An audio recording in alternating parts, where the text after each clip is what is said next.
And welcome back to Boyd's Blue Alpine Freeze Drying channel. Today I am going to start my second batch of eggs. I think my first batch I ever did was eggs. I've got a bunch of leftover eggs I need to get freeze dried because of all my chickens and how much we're laying. So I do have some eggs I had pre-frozen before.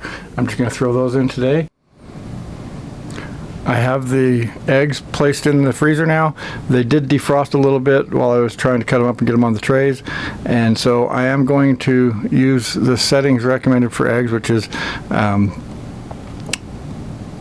20 hours at 110 degrees, and since the fruit is closest to that, I'm just going to continue with the fruit, but I'm just going to drop the time because I've already had it in the freezer for a bit and it was pre-frozen, so I'm going to drop my time from 7 hours down to 45 minutes. That should give time to freeze anything else that might have been in there. And then I'm going to go from there. It will be, the temperature will be 20 hours at 115. I will probably drop that temperature down to 110 degrees once it gets started. So once it starts up in 45 minutes, I'll come down and adjust that to 110 degrees instead of 115, and then let it run for 20 hours, and we'll check it tomorrow.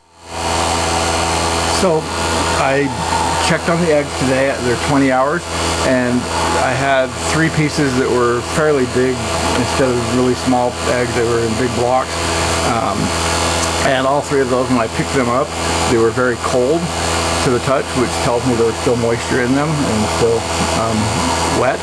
So I've added another 5 hours for those, and at this point I'm just going to go ahead and package up the existing eggs that did dry. I'm going to put those in the Mylar bag so they don't start absorbing moisture in the air. So I'm just going to go ahead and do that now. So I've got my first Blue Alpine bag, so I'll make sure that's 0 on my scale. I'll open it up and just start filling it up with the eggs. And once I've done all this, then I will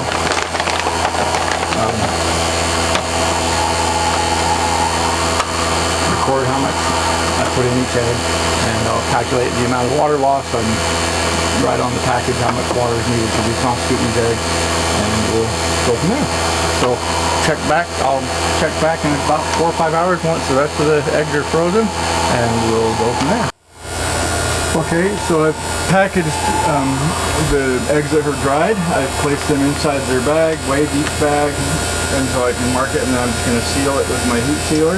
So push that down and hold it for about 3 to 5 seconds, and that's enough to put a seal.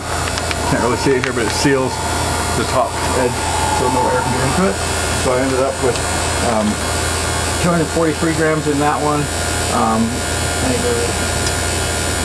How many grams? 121 grams in a small bag, and this one you should be able to see the seal a little bit better. So let me see if I can get that in there so the light reflects out. You can kind of see right on the edge where it seals the aluminum, basically, or Mylar. Basically gets sealed right into the thing. So you've got the zip lock. I added an oxygen absorber in there, so the oxygen absorber will take out any extra oxygen that's still in the bag, and then I heat seal the edge here, and then I'll put a label on it showing exactly how much, recording the date that I freeze-dried it, recording exactly how much weight, dry weight there's in here, and how much water is needed to add to that weight to reconstitute the scrambled eggs. So that's it for now. I will finish up the remaining eggs after they're dried. I've added 5 hours to it, and we'll see how that works. I'll come back at the end of the 5 hours and check to make sure everything is fully dry, and if it is, we will let you know how many hours it took to freeze dry it, and we'll call it cooked for the day. But thank you for coming to my channel.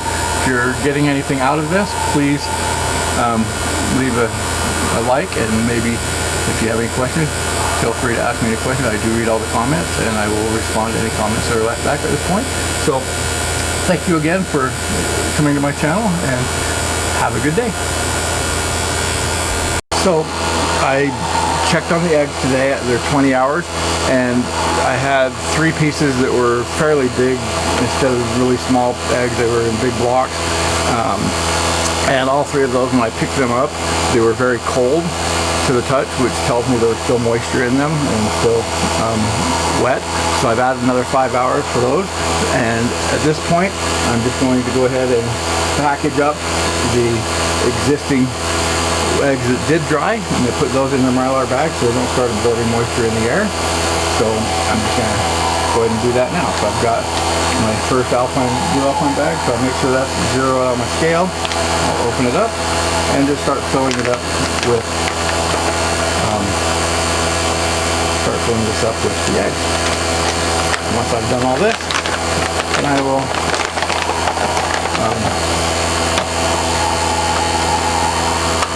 record how much I put in each egg, and I'll calculate the amount of water loss and write on the package how much water is needed to reconstitute these eggs, and we'll go from there. So I'll check back in about 4 or 5 hours once the rest of the eggs are frozen, and we'll go from there. So thank you, and we'll see you later. Okay, so I've packaged the eggs that are dried. I've placed them inside their bag, weighed each bag, and so I can mark it, and then I'm just going to seal it with my heat sealer. So push that down and hold it for about 3 to 5 seconds, and that's enough to put a seal. Can't really see it here, but it seals the top edge so no air can get into it. So I ended up with 243 grams in that one. I can't remember how many grams, 121 grams in a small bag, and you should be able to see the seal a little bit better. So let me see if I can get that in there so the light reflects out. You can kind of see right on the edge where it seals the aluminum, basically, or the Mylar. Basically gets sealed right into the thing. So you've got the zip lock. I added an oxygen absorber in there. So the oxygen absorber will take out any extra oxygen that's still in the bag. And then I heat seal the edge here. And then I'll put a label on it showing exactly how much, recording the date that I freeze dried it, recording exactly how much weight, dry weight there's in here, and how much water is needed to add to that weight to reconstitute the scrambled eggs. So that's it for now. I will finish up the remaining eggs after they're dried. I've added 5 hours to it, and we'll see how that works. I'll come back at the end of the 5 hours and check to make sure everything is fully dry. And if it is, we will let you know how many hours it took to freeze dry it, and we'll call it cooked for the day. But thank you for coming to my channel. If you're getting anything out of this, please leave a like, and maybe if you have any questions, feel free to ask me any questions. I do read all the comments, and I will respond to any comments that are left back at this point. So thank you again for coming to my channel, and have a good day.